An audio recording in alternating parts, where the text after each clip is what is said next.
khusus ya jelas nih memakai metode khusus ya, karena salah satunya ya itu kita memberikan dengan pemberian tugas ya, pengamatan dan segala macam. Jadi sebetulnya anak akan lebih mandiri sebetulnya di pembelajaran ini, karena akan berarti juga eksplorasi dari anak tersebut.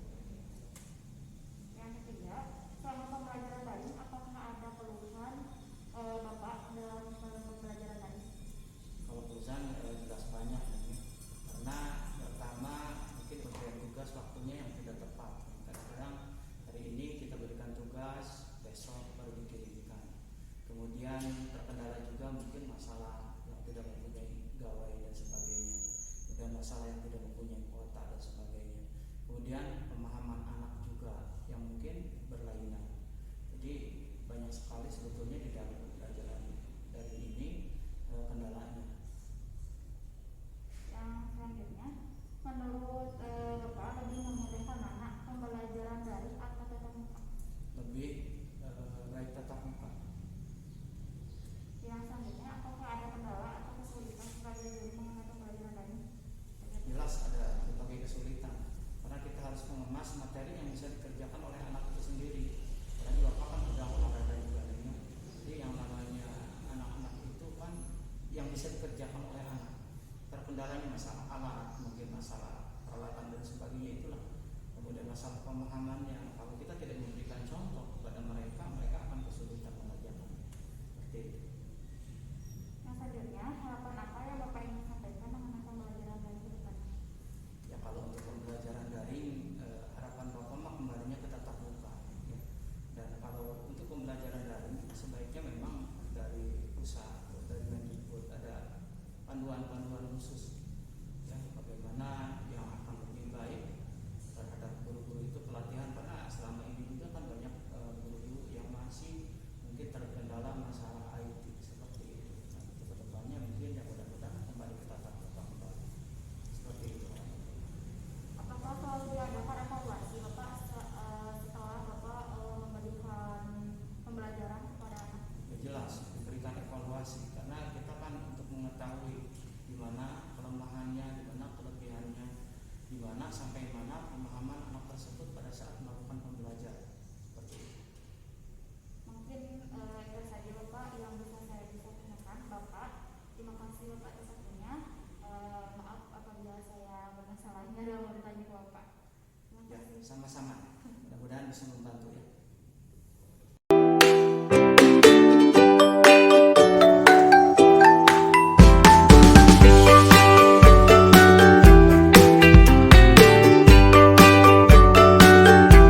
Perkenalkan, nama saya Desma Sabila dari mahasiswa IKIP Siliwangi, sedang melaksanakan KKM daring ya Bu ya. Iya. Izin bertanya Bu ya, sejak tahun berapa PAUD ini didirikan? Alhamdulillah, salam kenal juga. Nama saya Ibu Imas, pengasuh dan pendiri sekaligus kepala sekolah Taman Kanak-kanak Quran Tunas Cendekia Cimahi. Insya Allah sejak berdiri sekolah kami itu sejak tahun 2003. Jadi sudah lama ya, sudah 30 tahun.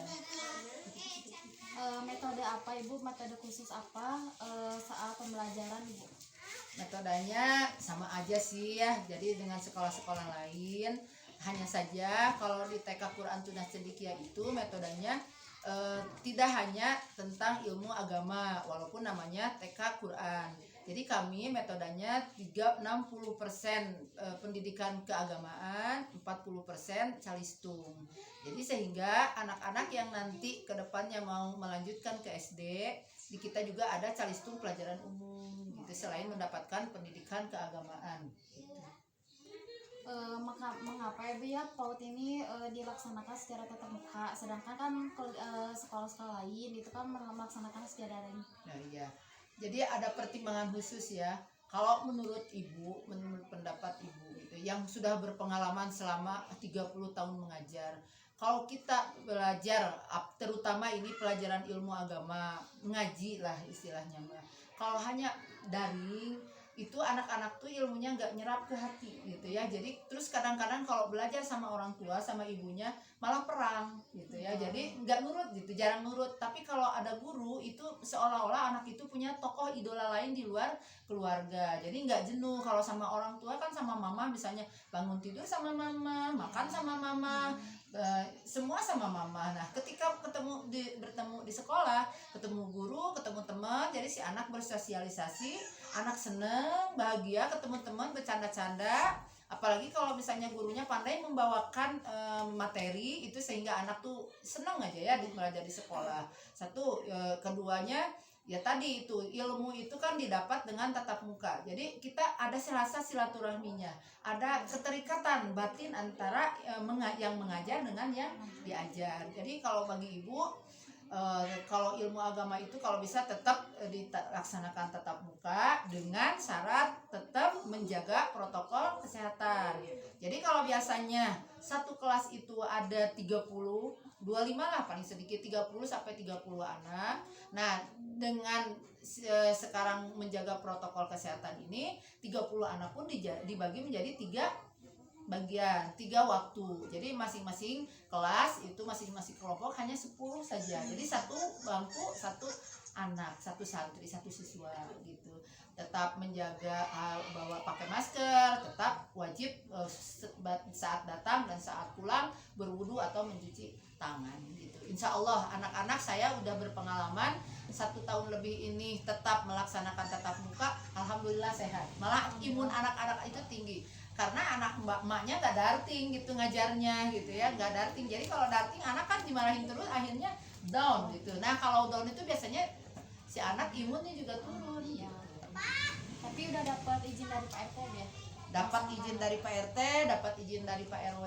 Oh, iya. Gitu. Jadi kita selalu konsolidasi. Jadi kalau misalnya ini ya, waktu itu kan pernah di sini ada yang positif gitu, ada yang positif. Terus Pak bagaimana ini, ada yang positif dan ada yang meninggal, bagaimana dengan sekolah saya? Insya Allah Bu aman, saya udah mengantisipasinya. Jadi tetap ada izin, tetap ada konsolidasi. Jadi saya pun tidak asal gitu ya. Jadi tetap komunikasi, Pak ini bagaimana? Apakah harus saya liburkan atau enggak? Oh nggak usah Bu, soalnya kan ini bermanfaat juga. Dan satu lagi yang perlu saya ingin titik beratkan di sini. Ini kondisi kita kan Indonesia ini kan tidak semua orang tua itu pandai mengajar. Ada yang pandai mengajar, kemudian tidak punya HP. Ada yang punya HP, tidak punya kuota. Ada yang punya HP, tidak punya kuota, tidak punya kemampuan untuk mengajar. Karena jujur aja, yang sekolah di sekolah kami ini lulusan orang tuanya itu lulusan kelas menengah ke bawah. Jadi rata-rata itu jarang yang SMA, kuliah itu jarang. Jadi banyak sekali, masih banyak yang dari SD, dari SMP. Bagaimana mereka bisa mengajarkan anak? Dan lagi karena kebutuhan hidup, jadi mereka itu juga banyak bekerja sehingga tidak ada waktu untuk mengajar anak gitu. Jadi membantu orang tua murid yang memang tidak punya kapasitas kemampuan mengajar di rumah. Kalau pembelajaran selama ini Bu ya mampu meningkatkan produktivitas anak-anak nggak? Alhamdulillah, insya Allah mampu. Terbukti setiap tahun kelulusan ya yang mau masuk SD, alhamdulillah selalu disambut baik oleh pihak sekolah SD-nya. Karena alhamdulillah walaupun kita tidak inten mengajar full gitu ya 100% pendidikan calistung, tapi alhamdulillah anak-anak karena mempelajari Al-Quran gitu dengan kandungannya walaupun masih kecil, si kecerdasan otaknya itu meningkat sehingga kalau dikasih materi umum itu cepat mereka nangkepnya gitu. Alhamdulillah, jadi sudah diakui insya Allah gitu, hasilnya udah diakui bukan oleh saya sendiri tapi oleh lingkungan gitu. Terbukti lagi dengan setiap tahun murid kita jumlahnya selalu meningkat. Apakah pembelajaran selama ini ya Bu ya luring kan Bu ya, udah cukup gitu Bu untuk pembelajaran di TK aja atau harus dibantu juga di rumah gitu? Ya jelas harus dibantu di rumah. Karena apa? Biasanya kan kalau sedang normal itu satu hari itu kan jam belajarnya itu kan di kelas itu 2 sampai 3 jam. Sedangkan ini kan karena kita media tadi menjaga prokes, akhirnya kan hanya dilaksanakan 1 jam.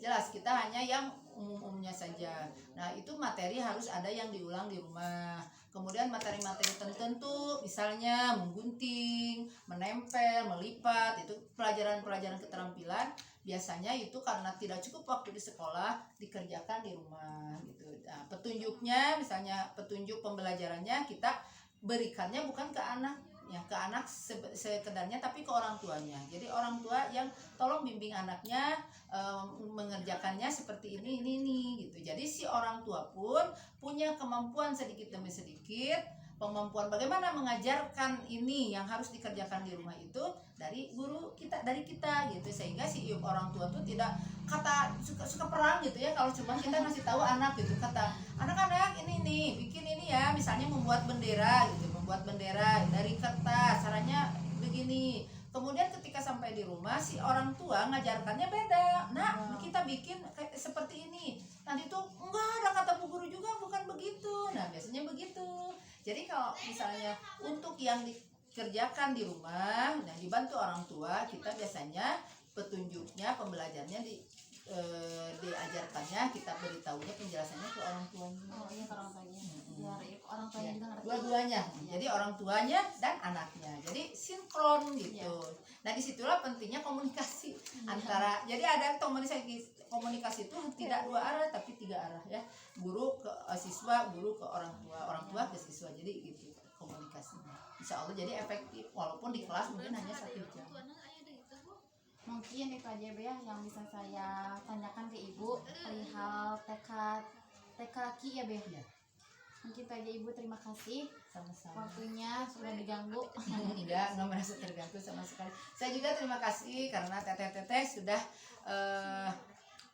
meluangkan waktunya untuk meninjau tempat kami yang ala kadarnya ini.